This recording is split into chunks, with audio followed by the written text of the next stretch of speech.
Today we have Josh Donaldson, who has been an elite hitter over the course of his career. And in his career, he has hit an average of 20 home runs and a 270 batting average per year since he came up to the big leagues in 2011. So he is definitely someone worth listening to. Anyways, in this video, Josh Donaldson gives advice to 10-year-old baseball players across the country. And after you watch this video, I add to what he says and gives you 3 keys from Josh Donaldson's swing to help aspiring players drive the baseball like Josh Donaldson. And if you watch until the end, I will give you a gift that can help you develop faster, help you to be more consistent, help you to understand yourself as a player, and help you to stand out. The gift is what I use to separate myself, and I know it will help you too, which is why I want to give it to you for free. So just watch until the end so you can receive. So now let's run the clip. If I'm a 10-year-old kid at home, give me something to go out and... Okay, I'll tell you, if you're 10 years old and your coach says get on top of the ball, tell him no.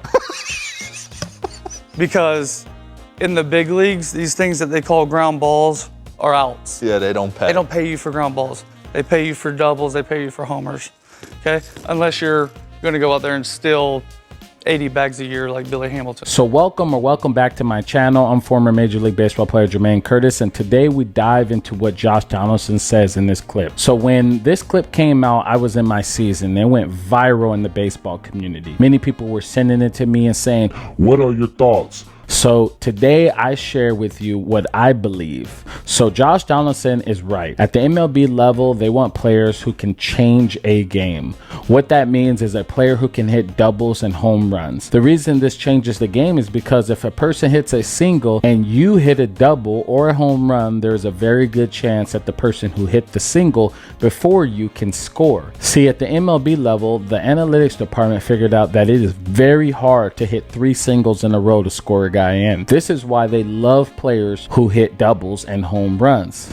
In addition, 1-run scoring innings doesn't necessarily change a game, but crooked numbers do, such as 2-run home runs or 3-run home runs. And lastly, since the game has begun, usually the most successful hitters are the ones that can hit the ball the hardest consistently. And since you can hit the ball hard consistently, there usually tend to be the players that could also hit the ball far too, which will or can result to doubles and homers. Those are just a few reasons why Josh Donaldson said what he said, and I agree with him. So if you are a player that is hitting ground balls, I'm going to give you 3 keys to help you start hitting line drives and start driving the baseball.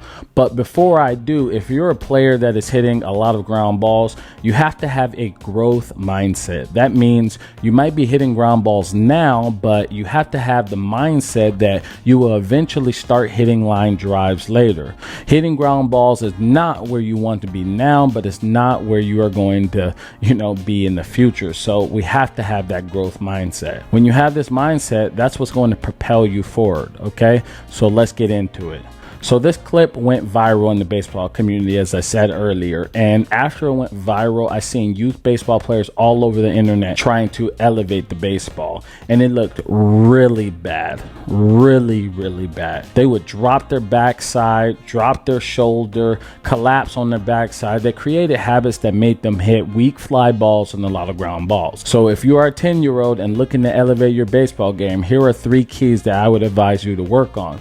Let's look at Josh Donaldson's swing. The first thing you will see is how early he is. And what I mean is that his leg kick is super early. It starts off gradual and progresses faster as the pitch comes. See, a leg kick doesn't mean you get power. What a leg kick does is gets you started as a hitter. And if you get started early, this will allow you to be early on the pitch. See, from the time you could remember, everyone always said, be early for practice, be early for your games, be early for class, be early for school. They always hounded you to be early. Well, when it comes to hitting, you want to be early too, and the leg kick allows that to happen. And when you're early, this allows you to make better reactionary decisions.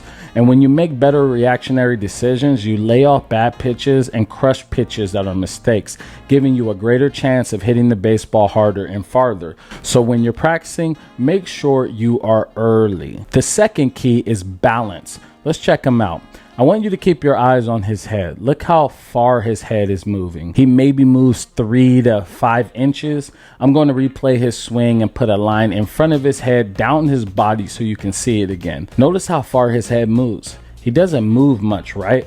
This allows him to be consistent with his swing. Since his head is not moving much, this allows him to see the ball better. It also puts him in a strong position. I call this a strong base.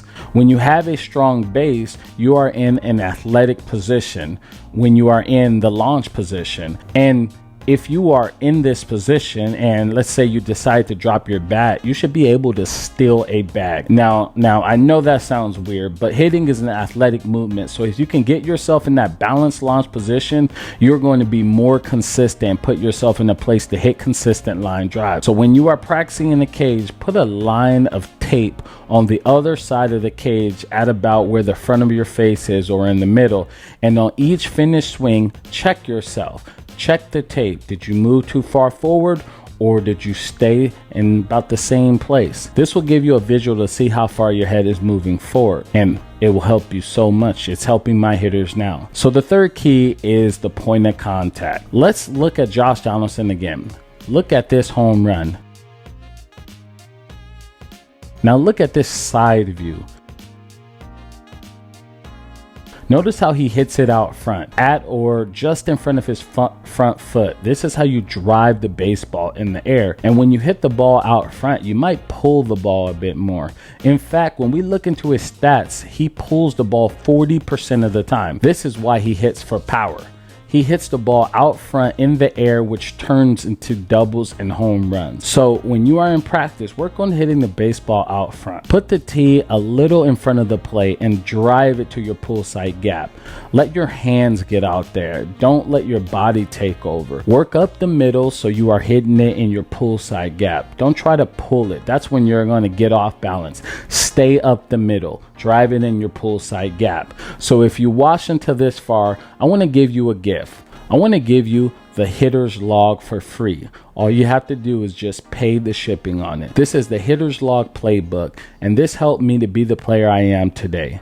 And it's going to help you to elevate your game in baseball and or softball. How so, you might ask? Well, you're going to jot down every pitch, every at bat, every hit, every thought, etc. And after 100 or so at bats, you know what pitches you hit in the air and what pitches you don't. This is exactly how I had the edge over hitters and separated me from the rest, because I knew what I did really well, and I played to my strengths every day and every at bat. So if you want to claim your free copy, the link will be in the description below.